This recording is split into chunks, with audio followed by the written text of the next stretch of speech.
Evening and welcome to episode 4 of Unsilent Majority Report. I'm your host, CASHAPP, and we have some special guests on here today. Co-host Jason Wilson will be on here momentarily, and so will Rebecca Hardy, who is the Texans for Vaccine Choice founder. Just give me one moment. My life has been chaotic today. Our van died and so we had to get a rental, and you can imagine how that was going with like 95 degree type temperatures here in Central Texas with 3 kids. And anyhow, let me see if I can get them on here, and then I want to tell you a little bit about homesteading life, because we got some exciting news today. And all right, let me see if I can find them. This is my first time interviewing somebody on here. Let me see how we do this. Thank you for your patience. Oh, here you are. Hi, Rebecca. How are you? Hey, I'm great. How are you? I'm wonderful. We are live. We just went live, and I just said hello to everybody who might be watching. And I'm going to Jason is, because Jason's supposed to be co-hosting with me right now. Okay. And then I'm going to give give them some updates with our homestead, and then we'll get started telling them all the exciting stuff that we've got going on at the Texas Capitol. Sounds great. All right. How was your speech today?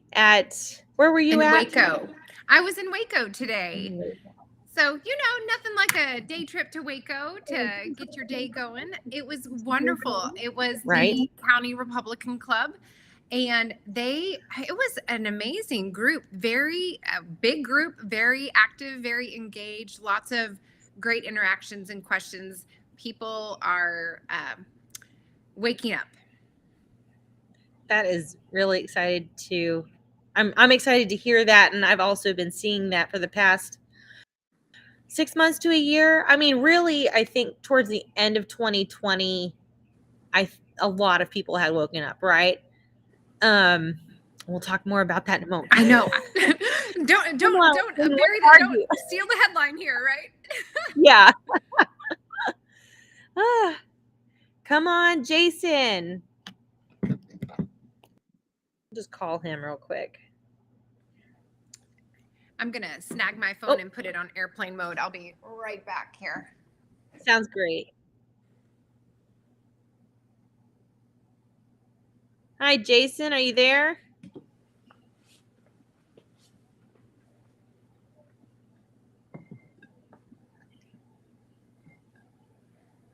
It's like he's trying to be here. Yes, he's trying to be here. I can feel his presence. Jason, we can't see nor hear you.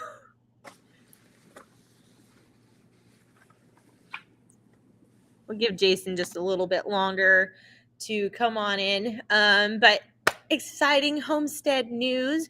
We have 4 new baby quail, and more are hatching and on their way. We've been incubating them for the past 2 to 3 weeks, and we weren't sure that they were going to hatch, to be honest, because this was our first batch of quail. We've now done 2 cycles of baby chicks, and which is a good thing, because the wildlife out here really likes to eat all the things. And we lost a few middle weeker pullets and cockerels 2 days ago, I think. They're about 10 weeks old, and they just went bye-bye. It was a sad time. And our, there's been some drama too with trying to move them into the rest of the flock. The rooster is like, excuse me. And it got kind of gory out there. This morning I showed up, and one is now going to be called Friar Bob because he's been scalped. and missing feathers, but he's acting completely normal as chickens act. So yeah, you're gonna have to keep a rotation of eggs in your incubator if you live out anywhere where there are hawks. 4 different kinds of venomous snakes, except they like to eat them. So hopefully, you've got enough that can gang up on those guys. And coyotes, raccoons, possums, everything likes chicken, including our dogs that we got for livestock guardians. But I digress.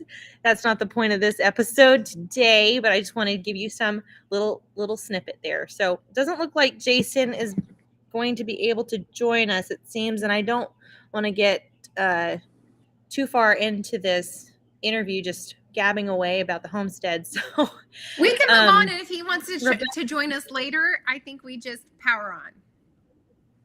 That sounds great. Rebecca, tell me what you saw in 2020 in terms of the vaccine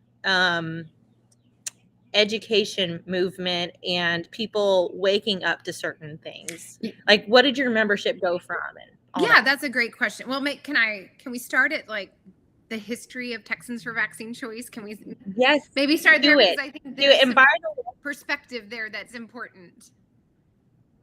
Yes, if you if you want to kind of follow along with the history from a visual standpoint, you can go to TexansForVaccineChoice.com. That's TEXANSFOR vaccinechoice.com and read about it there. But Rebecca's going to tell us, and if you haven't already, please hit the like, subscribe, and notification bell right now. Take it away, Rebecca. Okay, well, I'll just chime in, and this can be a fun little feel free to interrupt. So oh, you went away. So it's just me for a minute. Okay.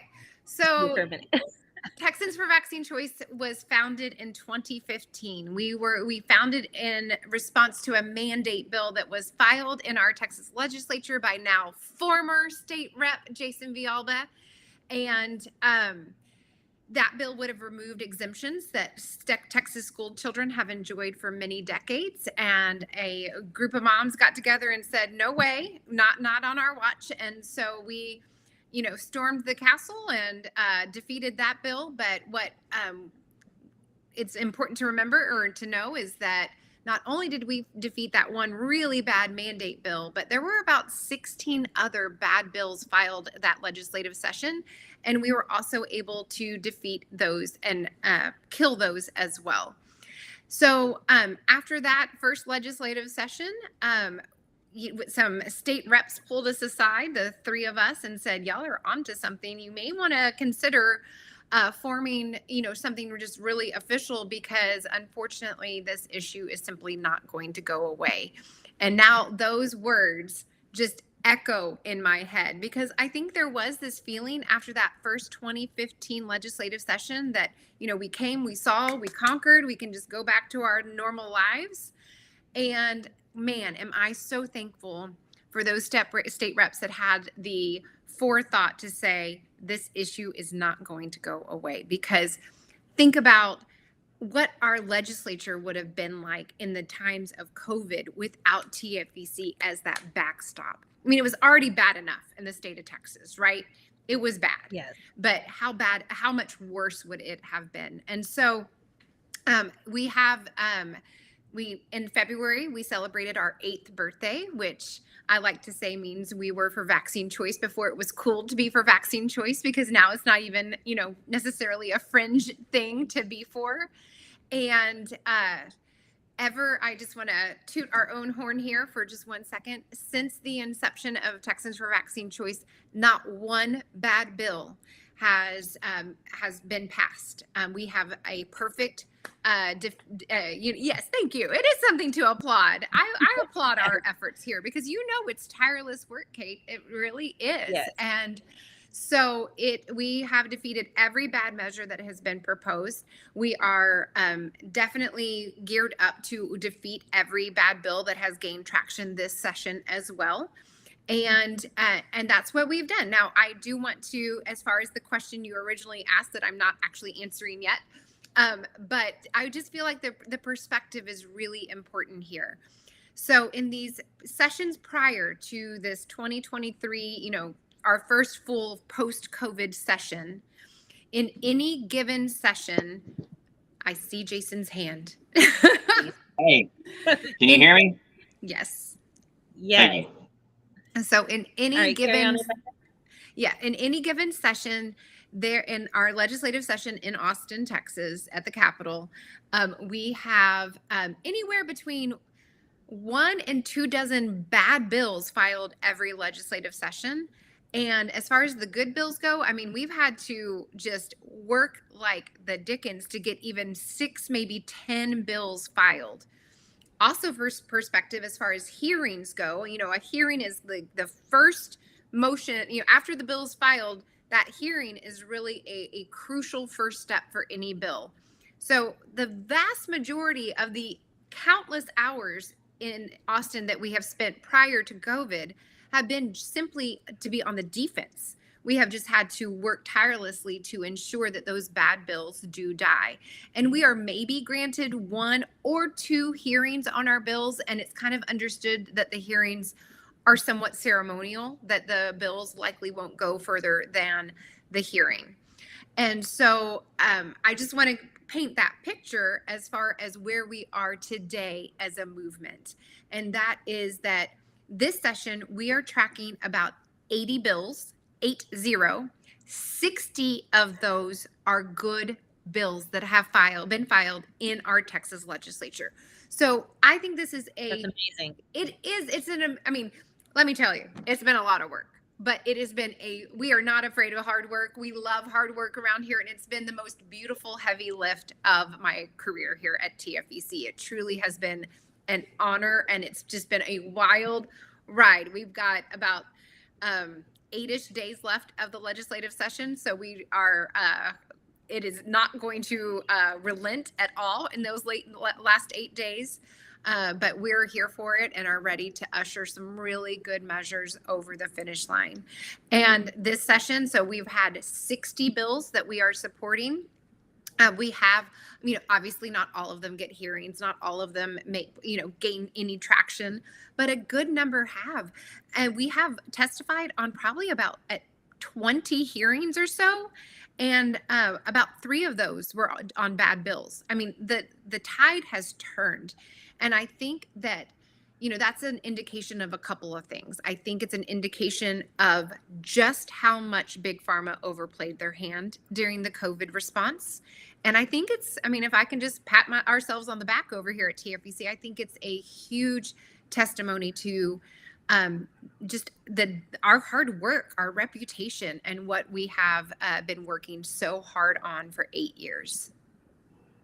Yes, I agree. And it's really, I kind of get goosebumps when I think of everything that God has kind of put together to make the medical freedom movement what it is in Texas. So I got to know TFEC in 2019, and I came and I canvassed for Rebecca almost every week in the legislative session with my kids and sometimes my mom in tow. And it was a really eye-opening experience, and I'm so grateful for everything TFEC was doing. But you're right, it felt like we were on the defensive, especially with certain offices like the Alba and whoever. And in 2015 myself, March 2nd, 2015 is when I woke up and I got the Tdap and nearly died from encephalitis, and my baby's placenta got damaged. And so, for the last year, I was worried about everything happening to her. Thankfully, someone pointed me to a certain website that only tracks like 1% of whatever percent, so that I could file it and and stash it away. But I learned Texans for Vaccine Choice when the documentary Vaxxed came out, and went to the premiere in Dallas. Were you guys there at that? I can't remember. The one over in like Mockingbird Station? I think so. And the lady who did the National Information Vaccine, whatever, she was there. Yeah. So when I heard that you existed, I was like, yes, I am joining them next time That's they do awesome. something. In 2017, I wasn't ready yet, but in 2019, I was like, let's do this thingy. In 2021, I wanted to very badly come back to the Capitol and do all the things, but I was trespassed on the first day because I would not wear a mask. And actually, I was assaulted by one of the DPS sergeants there. So that was so much fun. And I decided, well, I guess I'm not doing that, but I'm really grateful that y'all stuck it out and did all the things for everybody. And I guess I got to thank Joe Biden and Bill Gates and Governor Abbott for waking up everybody because I've had interactions now with medical professionals when they ask if my kids are up to date or if I'm up to date and I've received a shot. I'm like, no, I'm vaccine injured. They actually leave me alone. They don't say anything at all. So their silence is so helpful. It's like, yeah, you know things are happening. Anyway, I want to bring Jason on here and thank him for being on. I've got a really picture here. I don't know if you can see. Uh-oh. Yep. I just got a kid in here, so give me 1 second. Jason, what are we looking at here? Well, I can't see it, but I'm assuming it's me in the dunking tank down in Austin playing Bill Gates at the Constitutional Rights Summit. That's about right. You guessed right. 2020. Yes, we had a lot of fun back then, and very graciously dressed up as Bill Gates, and we had a dunk tank for him, and we pied him in the face, and TFBC was there too with a booth, and it was a big party. It was great. It was Good great. times. So, Jason, did you want to add anything to? I think I've maximized you. Let me get rid of this now. Well, first off, it's an honor to be talking to both of you. Katie, you've done so much organization, and Rebecca, I'll never forget meeting you for the first time, canvassing for a candidate down in Graham, Texas. The work you do is amazing, and it's truly an honor to be talking to y'all. But you were talking about you were grateful to Abbott for waking you up. And I want to thank my local newspaper for waking me up in 2016. They told pregnant women they should go out and get their flu shot immediately. And it made me so furious knowing it wasn't tested for safety. It was just seeing basically a pharmaceutical advertisement in my local paper as an article. So that's what woke me up and got me involved. Yeah, that whole 2014 into 2015 was a giant brainwash thing because there was the measles outbreak and there was Ebola, and then plastered everywhere was get your pertussis shot because you'll kill your baby. Oh, wait a second, you become an asymptomatic carrier. But yeah. Well, and we don't even need newspapers anymore because state legislatures across the nation are becoming ad hoc marketing arms of Big Pharma. So isn't that a wonderful a wonderful marketing model for Big Pharma? They don't even need to pay for marketing. They can just capture our state legislatures. It's nice. And Rebecca, does that not is that not related to the bill you just defeated? You helped defeat for Gardasil being promoted by government resources.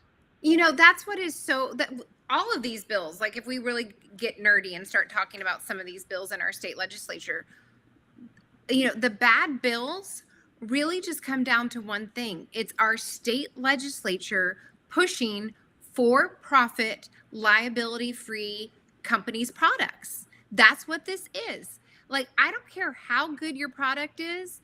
Like, your taxpayer dollars do not need to go towards marketing it. It would be no different, and the other thing that we recently discovered was that our opposition, the Immunization Partnership down in Austin, got a $150,000 grant from our state government. This is our taxpayer dollar money that is going towards supporting this organization whose sole job is to convince state legislatures to then push their products. And I mean, I don't care how great your product is.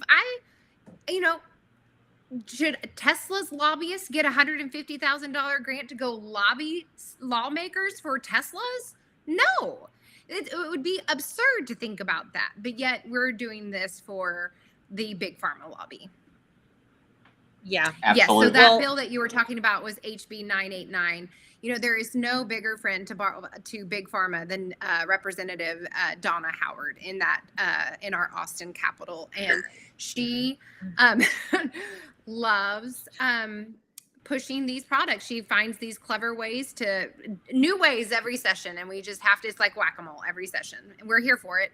This year, her plan was to push an aggressive marketing campaign to curb HPV on higher education campuses. Now, the word vaccine or immunization is nowhere in this bill, which makes it so horribly deceptive. And, no one's opposed to biologics or something in it. No, it doesn't even say that. It just simply says prevention of HPV at higher education campuses. So they could take it to push that. Push what? The vaccine. They could take that as a sign that we're gonna push the HPV vaccine on these kids instead of. That's exactly what it was when she laid the bill out. So we were trying to we have learned to take bills at face value, right? Trust but verify. We've also learned though. So we were at that committee hearing ready to go and caught Donna Howard red-handed because during her bill layout, all she could do was vomit all the vaccine propaganda. And from the dais, she talked about that this has a nearly 100% efficacy rate and a nearly 100% safety profile.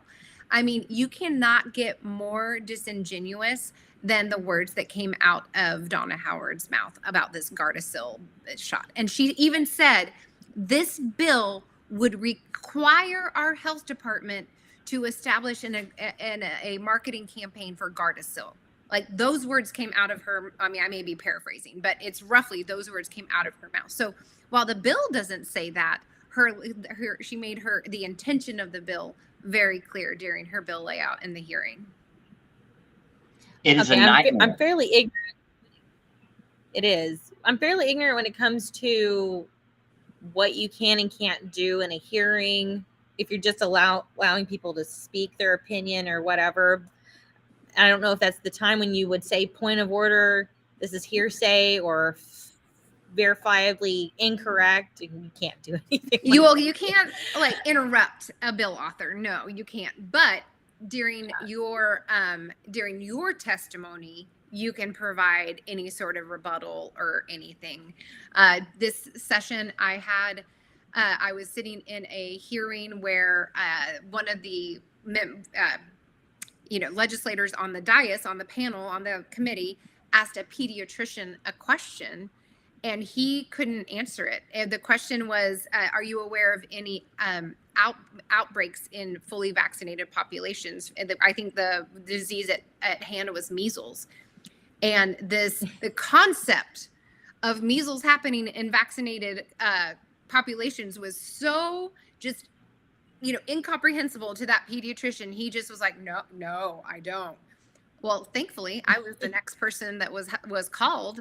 And I walk up there with my, testimony, and I looked at Representative Smith and I said, before I start, I would like to just go on record to answer the question that you asked the previous witness, and he was unable to. And I was able to just very quickly say, in 2019, there were 22 cases of measles in Texas, and of those, 62% were fully vaccinated and 0% were in individuals with exemptions in Texas schools.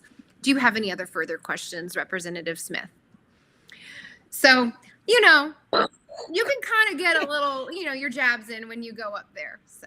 Yeah. Well, good. But it's horrible that they can just sway the committee and there's no There's nothing that can be done legally to prevent people from like lying. You don't have to go under oath or anything like that, right? It's just No, I mean, pretty much anything goes. I mean, we did look very, very hard for a potential point of order for when the bill hit the House floor. And this bill did get out of committee, and it did make it through the calendars committee. And it did make it to a House calendar, and it was on a calendar. There is this hard deadline that happens every session for House bills. So if a House bill has not been read a second time, which is that crucial first floor vote, by a certain day at midnight, then all those House bills have died. And so this bill was on that calendar for that day where they were trying to like crank through a lot of bills. And I will tell you, we had a robust strategy to kill this bill should it be brought up for a vote. We had amendments, we had speeches drafted, we had points of order. I mean, we had all these things ready to go.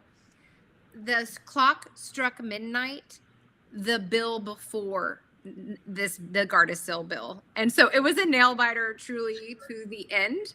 I am confident that there are so many gates that a bill has to pass through to make it, like, even if it had gotten through second and say third reading, we could have killed it much more easily in the Senate, most likely. But it's so much nicer that it's just not even in play. Let's be clear. I'm glad it's dead. And will not be shedding any tears for Donna Howard. Really. Will you talk to me about the top 3 hottest bills of the session, and specifically the newest bill that Senator Hall has gotten through calendars? Have they done a hearing on that yet? Are you talking about those? Are you talking about the food labeling bill or another one? Yes. Okay. The mRNA in our food, yes. Yes. Okay. Well, let's we'll talk about the Bob Hall food labeling bill first, because while I love this bill with every fiber of my being, I do want to just keep expectations very low on that bill. It's not going to make it. It's likely not going to make it through this time. But there's some silver linings here. One is that it did have a hearing this week, which is amazing.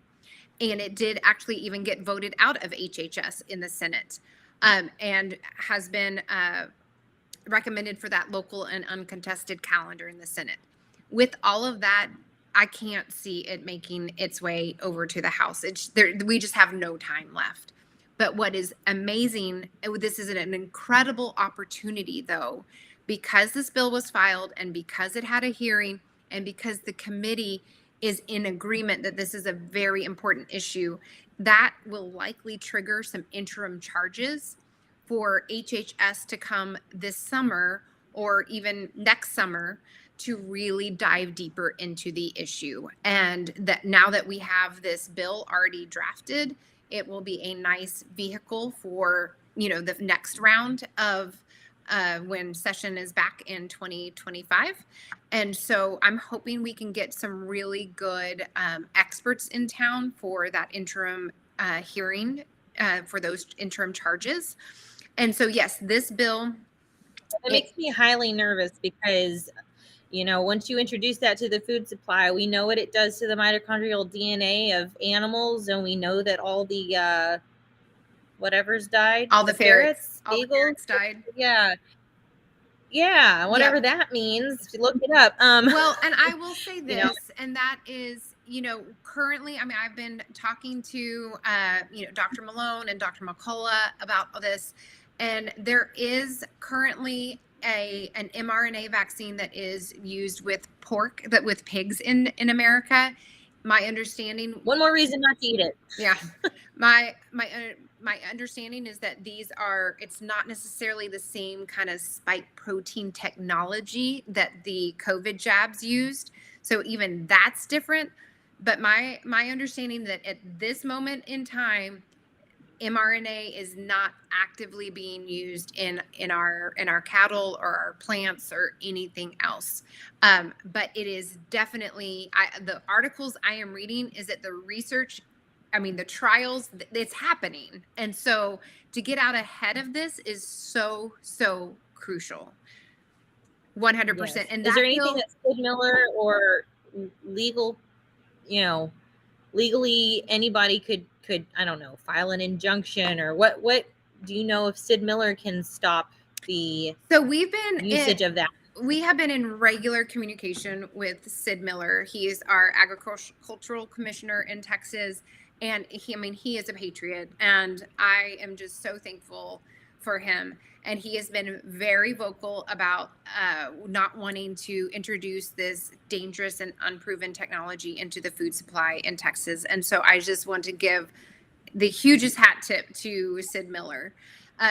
What we have learned through our communications with him is that this is actually kind of an agency issue and not really necessarily up to Sid. And so we, after session, we will be navigating the, I can't remember what it's called, the Animal Health Commission or something like that. So we have a plan in place to stay diligent on this for sure. And I do want to get out the bill number. It is SB 2632. It's by Senator Hall and about 9 other of his colleagues in our Texas Senate. And that bill would require the labeling of food products that contain mRNA vaccine material. So that's meat, plants. I mean, it's all food products. Okay, what would it take for that miracle to happen where it passes this shit? What do you think? Like, just everybody pounding them and say, you need to vote on this, you need to I'm demand just, there's some things that are movable and then there's some things that are not, and I am trying to pick my battles very, very carefully, because we really do have so many. I mean, this is a vital issue. I don't want to diminish it, but because those animal mRNA vaccines are a couple of years away from even really being usable, I think we do have some time. And I know in some ways we don't, because, I mean, I get it. It's like this tightrope that you have to walk for sure. Right. I mean, I will be here for the miracle. I am doing everything. I have this, 8-page, PowerPoint that I'm looking at that I printed out with all of our bills that are still, technically in play. In my world, until that last gavel falls, all of these are in play, and so, except for Donna Howard's 989.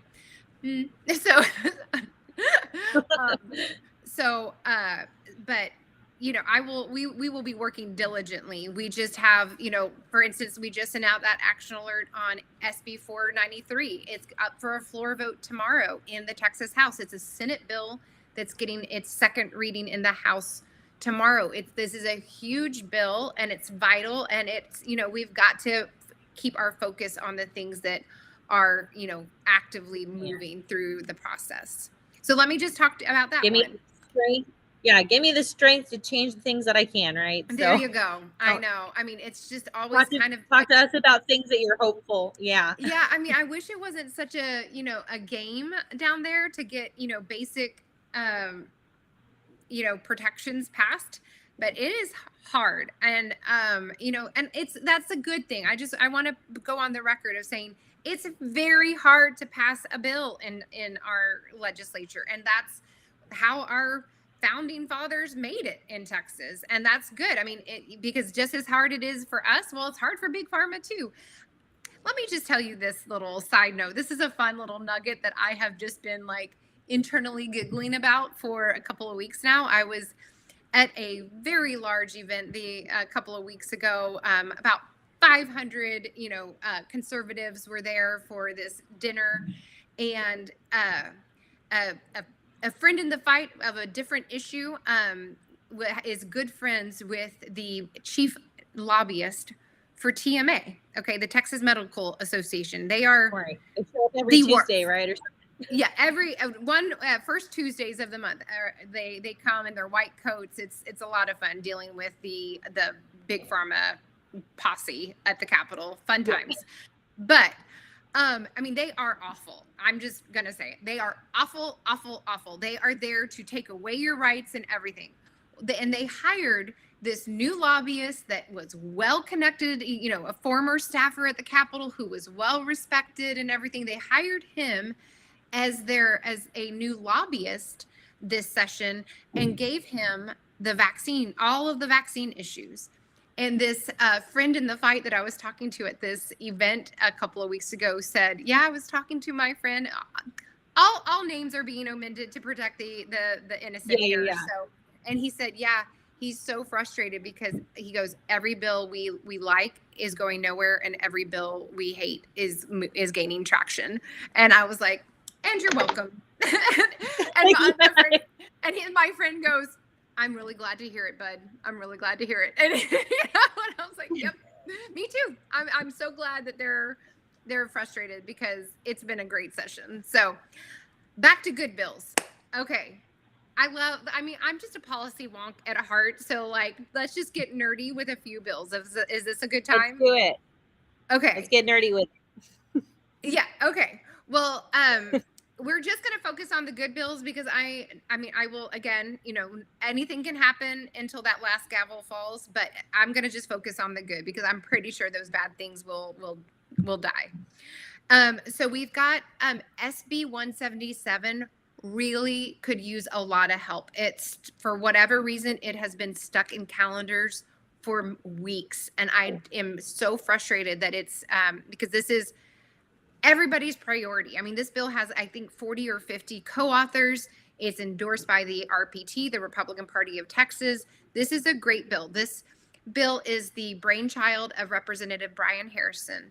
Brian Harrison was chief of staff at HHS under Trump. So he was in all of those early COVID meetings. I mean, he was basically in charge of Operation Warp Speed. Okay. And he has turned. Good. Well, you know, let's be clear though.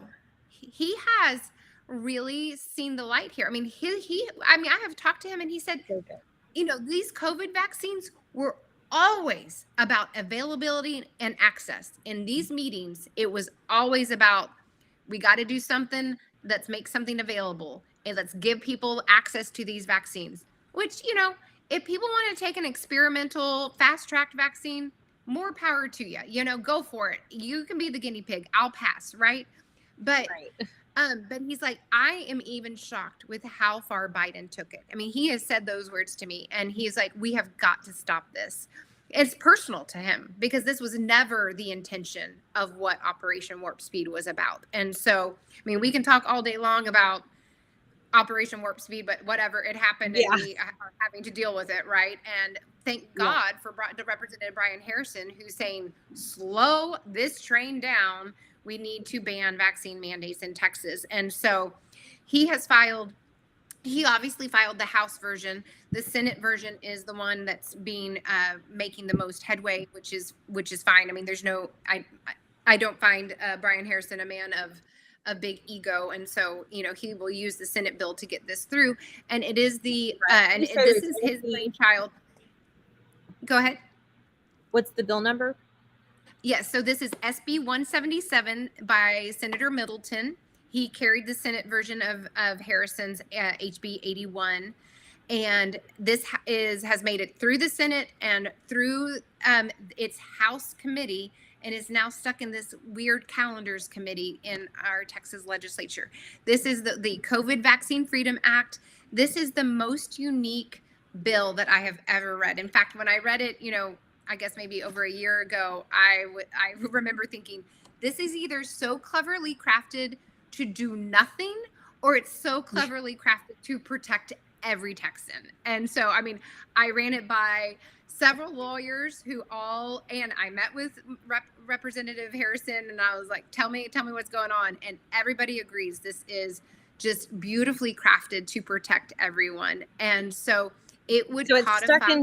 It's stuck in calendars for Senate bills. When is the, you know, execution deadline for being heard in the House? My understanding is that it needs to be placed on a calendar by Tuesday. Okay, so everybody needs to get your butt to the Capitol. Yeah, and have a great form and tell him, please put SB 177 on a calendar so it can get a vote and get finally passed. This bill would, it's so cleverly crafted because it takes these mandates from a point of view from informed consent. And it says, if you are provided informed consent and you say no, then you're good to go. You don't even need an exemption, which, like, let's be clear, having to jump through bureaucratic hoops to be exempted from an optional medical procedure is something that just needs to end. But, we're all about, just like Big Pharma has their long game, well, so do we. So that's our, we've got a long game. But, in the meantime, we have to work with the systems we have. And this is what's great about this bill is that, let's just define informed consent. Let's backtrack a little bit and say informed consent means you are provided all of the risks, all of the benefits. You can say yes or no, and there's no consequence. That is the bedrock of informed consent. And this bill says when you're provided informed consent and you decline, you're good to go. It's not a problem. I have a question. Can you have informed consent when the vaccine insert, the packaging insert is blank? Yeah. Can you have informed consent? That is a great question. And that was some of the pushback that the medical industry gave. They were like, well, how can we provide informed consent? We're going to get, fired for not providing informed consent. Like, what, define informed consent. I'm just like, maybe if let's just start with stop lying. Is that a low enough bar for you? I don't know. So yeah, what's great is that Brian has threaded this needle of this bill so delicately that, he has been able to get the hospital association to support it, which is incredible. Now, TMA, they've been tweeting about this. They hate this bill. And I'm just like, TMA can fly a kite and they are going to be on the wrong side of history. And, that's their burden to bear. But I am confident we are going to get this bill through. I come hell or high water, we are going to get SB 177 over the finish line. And if I could just interject something real quick, Kate, I'm going to have to jump here in a minute. I'm sorry, but I've got something pressing. Can I just say something? And it's like I say, it's an honor to be with y'all here. And the work you're doing there with in the legal world is amazing. I think there's also, that's I would call that top-down activism. I think we should also, of course, and I know you do this, but with the bottom-up activism, because the common people out there, they think these vaccines are safe. I met a lady at work, and her daughter ended up being one of the first kids I ever worked with at a public school. And she was perfectly healthy when I knew her. And now she's debilitated with seizures after an HPV vaccine. I know so many of these personal stories, and people just they never hear this in the news. So I would call that the bottom up activism of educating the public, and often with that sentimental aspect to it, that this is actually hurting kids I know left and right of me. That's just one story. I've got people I work with that have been injured from these more recent jabs. It's just, the public needs to be educated. As we go top down with the legislative efforts, we got to go bottom up with the education efforts. That is a great. I'm totally getting banned. What, Kate? I said I'm totally getting banned for this video. Let's keep going. Oh well. Okay, well, sorry. I'll craft my language a little better next time. I love. No. I think the whole video is probably but it's okay because at least somebody will hear. The people who need to hear it will hear it. Yes, and I love that the way you phrase that, Jason. That is great, and that is, we are in our busiest, season. We are, all hands on deck with our heaviest lift. The political cycle in Texas is 2 years. These 5 months of the session, we are, eyeballs deep and very, very focused on all things legislative.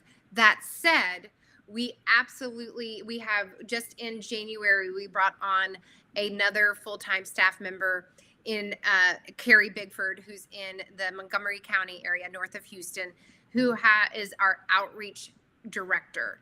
And she is just this just unstoppable little energizer bunny of energy and passion, and is just great. And her vision, passion, and mission here at TFEC is to build our outreach program with these outreach coordinators. And I mean, I say, you know, when people ask me what's the goal of TFEC, I say world domination. And, you know, and that's, you know, but you know, the way you accomplish that is by one community at a time. And that's what I really feel like these outreach coordinators that are going to go in and build the community, the little advocacy pocket in their community. You know, Carrie's vision, she says, with 8 hours a month, I can turn every community into an unstoppable force of advocacy. And she has built out this entire program. She's constantly onboarding our new outreach coordinators. It is a beautiful program. And this is, I feel like, the vehicle of what you were talking about as far as that bottom up. You know, we have to, if COVID taught us anything, it's that people are craving community. You know, we can't hardly do an event that's not standing room only because people just are craving that. You cannot turn off, you can't lock down a community and turn off all the pressure valves of society without, you know, people realizing I need people, you know? And so this has been, you know, I hate what we went through as, you know, with the COVID response, but there were some silver linings, and I am unashamedly taking advantage of them.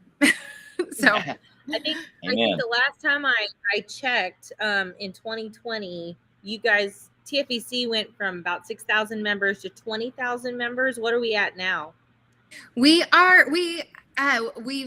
let me think. We're probably at around 80,000 supporters.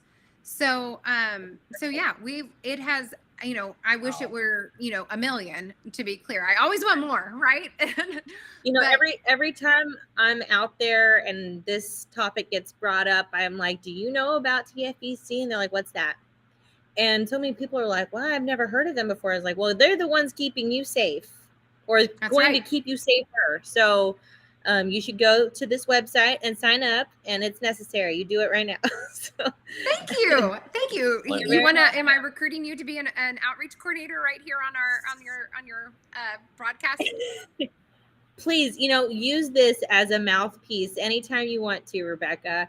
And you know, you're like global domination. I mean, better TFEC than WEF. There you go. We're the answer. We're the answer to the WEF. Right. Yeah, that's right. Sign me up too, Rebecca. Jason. That's great. Yes. In Abilene, Jason, what is your group called? Tell me about that real quick. We call it Abilene Information Network now. It was Abilene V-Word Information Network, but we dropped the V-word. So it's just Abilene Information Network, but mainly my normal Facebook. But don't follow me. Follow Katie and Rebecca and TFEC. Follow Jason too. He's got good stuff. He really does. And he's got a great perspective too. You know, working where he does with kids and seeing the daily ramifications of all the policies we've witnessed in the past few years. And Jason, you have any final words? I know you've got to go here. Well, I just want to say I'm looking forward to being with you again soon. I think, Kate, Rebecca, keep up the great work you're doing. It's great to talk to you again. And I'm honored, and we've got to keep doing this. We've, you know, top down, bottom up. We're all in this together. And sign me up for that public outreach too, please, Rebecca. Okay, I'll connect you with Carrie. Yes. Thank you. And all right. And Jason, I just want to be clear. The honor is mine. So God bless, and we'll see you soon. God bless. Thank you, ladies. Good night. Good night. Good night. Okay. Tell everybody one more time. It's SB 177 that they need a green form, or to call. That it is stuck in calendars. So Dustin Burrows is the one to call. Dustin Burrows. Okay. Yep, he's out of the Lubbock area, and he's the gatekeeper to that bill. We also have a really, really great bill called HB 44, and it was actually voted out of its Senate committee at about 10 p.m. last night. slogged long through night. that entire committee waiting for her to take votes. And of course she did it at 10 p.m. I am still waking tired from that because I have become quite the lightweight when it comes to my bedtime these days. I mean, session just takes it out of us. So this bill is a bill that we have filed for, I think, 4 legislative sessions. And it really is birthed out of one of the top 3 phone calls that we get as an organization. And that is, my family utilizes state services and we cannot find a pediatrician that will see them because we don't vaccinate on schedule. And here's the deal. Vaccine choice for us is fundamentally a liberty issue. And if you are a private pay doctor, you can do what you want. I might think you're stupid for not seeing unvaccinated kids. I could howl at the moon all day about that, but fundamentally, you have a right to see who you want to see if you are a private pay doctor. But if you are a doctor that receives state funds, you've entered into a state contract in a state that has long honored vaccine exemptions, parental rights, and religious liberties, then you, by golly, better accept anybody and everyone. Because otherwise, if you don't, it is simply state sanctioned discrimination. And that is a hard no. And so this bill, HB 44 by Representative Swanson, would disallow the practice of Medicaid doctors refusing to see Medicaid patients that don't vaccinate on schedule. It has to pass. It just has to. This is an access to care issue. The Texas families that utilize Medicaid and CHIP are our most vulnerable families, and they deserve the right to informed consent just as much as private pay patients. And it is despicable that our state has allowed this to continue. And I just want to give another big hat tip to Representative Swanson, who ushered this bill through the House beautifully and expertly. She defeated a point of order, maybe even 2 points of order, several amendment attempts to just strip and basically gut the bill. And the bill withstood all of those thanks to her valiant efforts there. And then it got over to the Senate and got voted out of its committee last night. So we do have a little bit of concern that it might have a little bit of a tricky time in the Senate of all places. Because the House is a much harder chamber in Texas, but we have a little bit of information on that there might be some pushback on this bill. So we are not done yet. We are not resting on our laurels, and so we are working.